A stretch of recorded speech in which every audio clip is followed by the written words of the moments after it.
Hello everyone, the shmup world has been set ablaze with the recent news of the surprise Radiant Silvergun port for the Nintendo Switch. This was revealed during the latest Nintendo Direct, and I forgot Nintendo Directs were a thing, so this definitely caught me off guard. But being such a massive fan of Radiant Silvergun and having covered it on this channel quite a bit, I've done a 1cc commentary guide on how to play the game and how to get a 1cc. I've also done a formal review of the game, as in based off the Sega Saturn version. So what we are doing in today's video is we're taking a look at this port specifically and how it compares to other versions of the game that people have been playing over all these years. Is it good? Is it bad? Is it worth your money? At least compared to other versions of Radiant Silvergun. So let's get a lay of the land and begin with the original version of Radiant Silvergun, essentially the Sega Saturn version. And in my opinion, the Sega Saturn version up to this point potentially is the best version of Radiant Silvergun, and this isn't just like a nostalgia thing. The reason why is, first of all, it is the least laggy, so it has 3 frames of input lag, so it is a responsive boy considering the era that it was made. Also, of course, the Sega Saturn version is the most accurate in terms of performance and slowdown and frame rate. I don't think this is as big of a deal though compared to stuff like Cave slowdown accuracy, where Cave specifically balanced their games around the hardware-based slowdown, whereas it feels like Treasure is trying to target that 60 FPS. So if you get a port that runs a little bit closer to 60 FPS than the original versions, I don't think it's really that big of a deal, but that is something to factor, especially when you get into the final 2 stages. And then the second version that people most commonly play is the Xbox 360 port. And this port might actually be more popular in terms of players and sales and all that than the original Sega Saturn version. I wouldn't be surprised. And the thing about the Xbox 360 port that I like is, one, it has some extra modes, like it has this Ikaruga mode, which is pretty cool. But it also has a pretty solid stage select, so that has always been its most defining feature in my opinion, as compared to the Sega Saturn version. But the drawback of the Xbox 360 port is, 1, it runs at 4 frames of input lag, so it has an extra frame of input lag over the Sega Saturn version. And when it comes to really intense shmups like Radiant Silvergun, every frame of lag matters. It does make a difference. So when you're going for those final dodges on those crazy boss patterns, that extra frame of lag, you're going to feel it, you're going to notice it. It is going to be an extra burden on your gameplay experience. And then on top of that, another issue with the Xbox 360 version is that it runs a tad too fast. So it is locked in at 60 FPS, which sounds like a great thing, but the problem is that compared to the Sega Saturn version, this means that the later boss fights go a little too fast because there's no slowdown. And so you're just going to have to be dodging some more difficult areas because of that. But like I was saying, it's not that big of a deal. It's not like with Cave games where it completely obliterates the game to be missing slowdown. It's just a slight difference, I would say. So I wouldn't get too hung up on that. But those are the 2 main flaws of the 360 version. However, what is really great about the 360 version is that it has a lot of really useful accessibility options. So you can go in there and you can change the way the game looks graphically. I would still stick with the low res and then the mesh transparency. That looks the most like the Sega Saturn version, to me at least. Then also you have the UI that is a little bit more clear, and you can move the UI off of the playfield. Because remember, the original version of the game has 4:3 aspect ratio, whereas this version of the game is still in 4:3. It's not in 16:9, but it has the 16:9 borders, and so you can move parts of the UI off of the playfield, which I think is pretty nice. So the Xbox 360 version is very solid in a lot of ways, and I've always said that if you want to get into Radiant Silvergun, it's kind of a good idea to have both versions of the game, where you practice on the Xbox 360 version because of the stage select and that sort of thing. But then when you're going for your 1cc runs, then you swap on over to the Sega Saturn version, so you have more accurate slowdown and you have less input lag. And then there is Mednafen, I think is how you pronounce it, the Sega Saturn emulator on PC. Now, like I was saying before, emulation of the Sega Saturn is not great. It never has been great, and it is one of the main barriers to this game being accessible to players, where not only does Sega Saturn emulation require more resources than most other console emulation, but also it just never performs that well. For one, the input lag is pretty high and the accuracy isn't great. So what is great about playing it on Mednafen is, of course, you can play it on your computer, which is nice, but also you have access to save states, which can be extremely useful, especially when you're practicing the more complex chains or patterns. So I've actually used that as well, but the huge drawback to playing it on Mednafen is the input lag, which comes in at 5 frames, and also just the way the game performs is a little bit funky.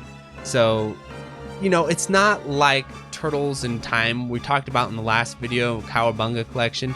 That bad boy had 6 frames of lag in the Cowabunga Collection, but the big issue with that collection is that compared to the PC emulation scene, where you can get 1 frame of lag and have it run buttery smooth, you know, that disjoint between the commercial product and the homebrew emulation is massive. Whereas in the case of Radiant Silvergun, even the homebrew emulation is not great, and it's actually better to play on the original console. So that's why a port of Radiant Silvergun, in my opinion, is more intriguing, because there is still that need to find an accessible, enhanced way to play the game that is an improvement over the Saturn version.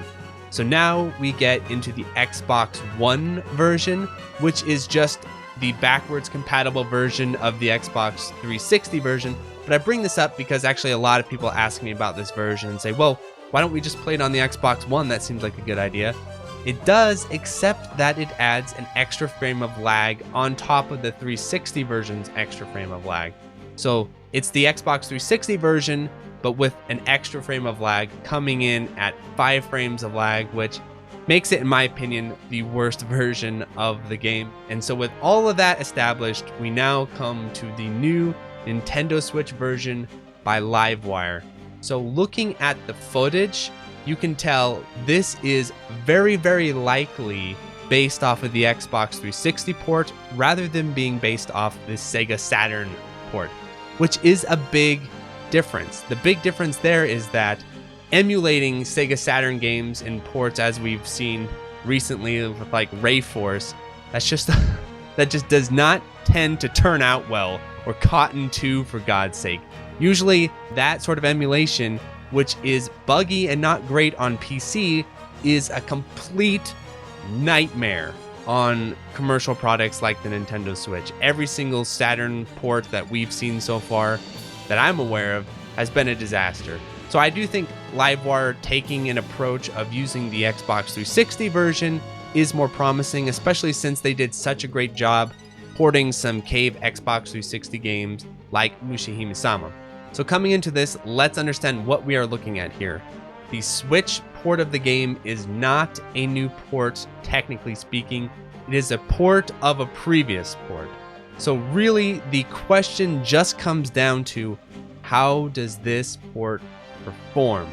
And remember, the original Xbox 360 version came in at 4 frames of lag. And so what I was really, really hoping for is that perhaps Livewire might be using some black magic, might be using some technical know-how to get that down to 3 frames of lag like they were able to do for Mushihimesma. And so now the moment of truth.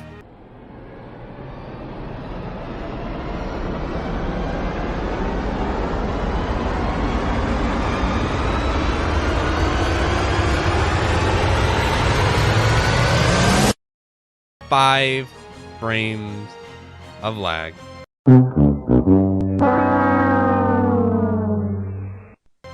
Which I would say is unfortunately disappointing.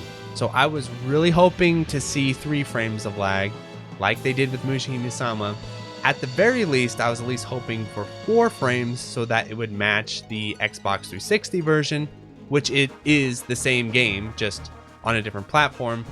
But unfortunately, in a twist of fate and irony, this Nintendo Switch version is literally the same as the Xbox One version. They are identical. They are the same game the same performance.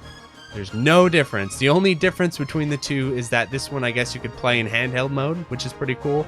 But outside of that, 5 frames of lag. Well, before I get to my concluding thoughts, I might as well throw in some other lag tests just as a sense of comparison. I thought, okay, this will be interesting to lag test in comparison for people, is Ikaruga on the Nintendo Switch.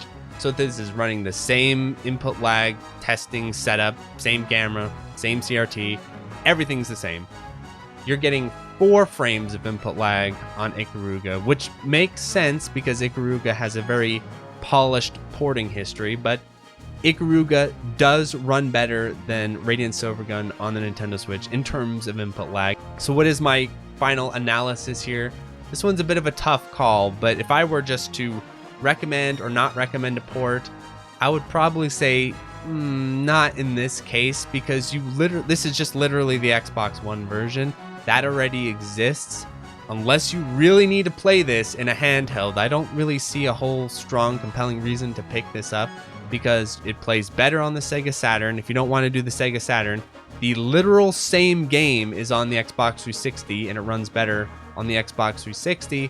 But if you want to dig out your Xbox 360, you could play it on emulator on your PC, and that would be the exact same performance, and you have save states. But if you didn't want to do that, then you also have the option of the Xbox One. So I would say this is an underwhelming release, but I wouldn't call it catastrophic, and the reason why is just because Radiant Silvergun is a tough cookie. It's not like Teenage Mutant Ninja Turtles, which has very polished homebrew emulation and that sort of thing, or very accessible console versions. But at the same time, the numbers don't lie.